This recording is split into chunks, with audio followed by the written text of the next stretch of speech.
બનાસકાંઠાના સુઈ ગામમાં પૂર વચ્ચે આરોગ્ય કર્મચારીઓ ખડે પગે જોવા મળ્યા છે। પ્રાથમિક આરોગ્ય કેન્દ્રમાં સગર્ભાઓની સફળ ડિલિવરી કરાઈ છે। જનરેટરની લાઇટના સહારે આરોગ્ય કર્મચારીઓએ આ ડિલિવરી કરાવડાવી હતી। નવાપુર જલોયા ગામની સગર્ભાને ટ્રેક્ટરમાં આરોગ્ય કેન્દ્ર પહોંચાડાઈ હતી। અન્ય એક સગર્ભાને એનડીઆરએફની ટીમે બોટ મારફતે પીએચસી સેન્ટર ખસેડી હતી।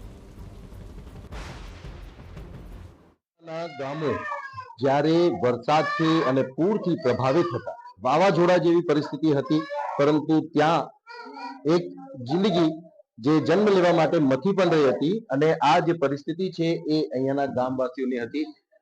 નવાપુરાથી આ બેન અહીંયા પહોંચ્યા હતા સુઈગામ પ્રાથમિક આરોગ્ય કેન્દ્રમાં અને ત્યાં એમણે આ બાળકીને જન્મ આપ્યો છે, બાળકને જન્મ આપ્યો છે અને આ બીજા બેન જે છે એ જલોયાથી અહીંયા આવ્યા હતા। સ્વાભાવિક રીતે આ એક પડકારજનક પરિસ્થિતિ હતી।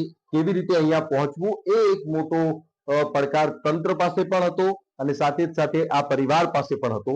ખૂબ મુશ્કેલી ભરી પરિસ્થિતિમાં તેઓ અહીંયા પહોંચ્યા છે। કેવી રીતે તમે અહીંયા પહોંચ્યા હતા? કયા ગામથી આવ્યા?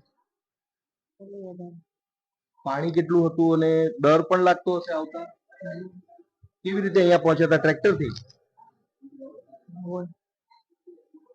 અને તમે ક્યાંથી આવ્યા?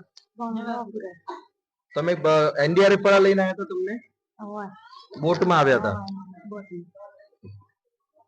કેવી પરિસ્થિતિમાં તમે અહીંયા આવ્યા? અમે આયા કેડે કેડે પાણી હતો ને ડાલામાં આયા, ડાલામાંથી પછી આવ્યો આ શું હોડિયામાં આયા।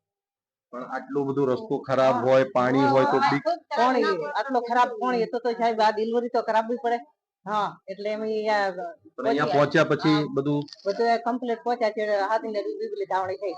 અચ્છા, તમે કેવી રીતે આવ્યા? અહીંયા પહોંચ્યા પછી સ્ટાફ તરફથી તમને ઘણી તકલીફ હતી પણ પરવડે આયા તો મુસાફરી ખૂબ હતી, પાણી ઘણા હાડતો છે। જ્યારે આ લોકો આવ્યા શું સિચ્યુએશન એમની હતી?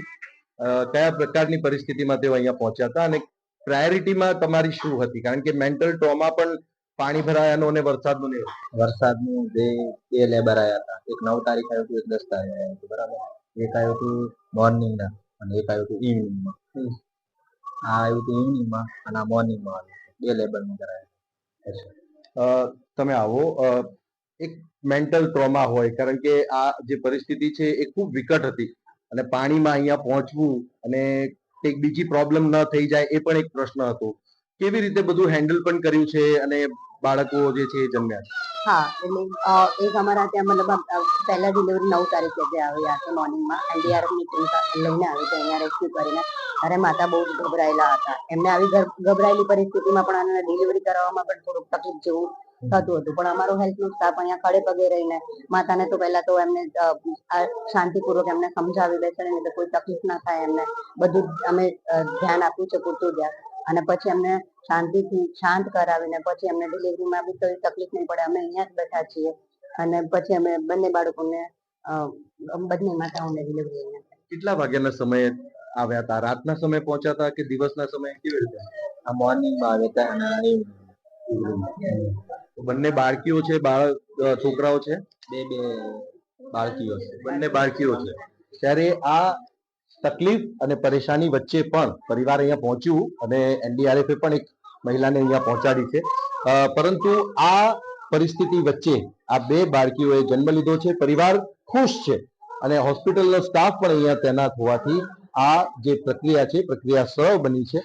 આખો જે સુઈગામ તાલુકો છે, સુઈગામ તાલુકાની અંદરના ગામો ખૂબ જળમય અને ખૂબ વિકટ પરિસ્થિતિમાં હતા, પરંતુ અહીંયા એ વિકટ પરિસ્થિતિની વચ્ચે એક ખુશીનો માહોલ પણ જોવા મળ્યો છે।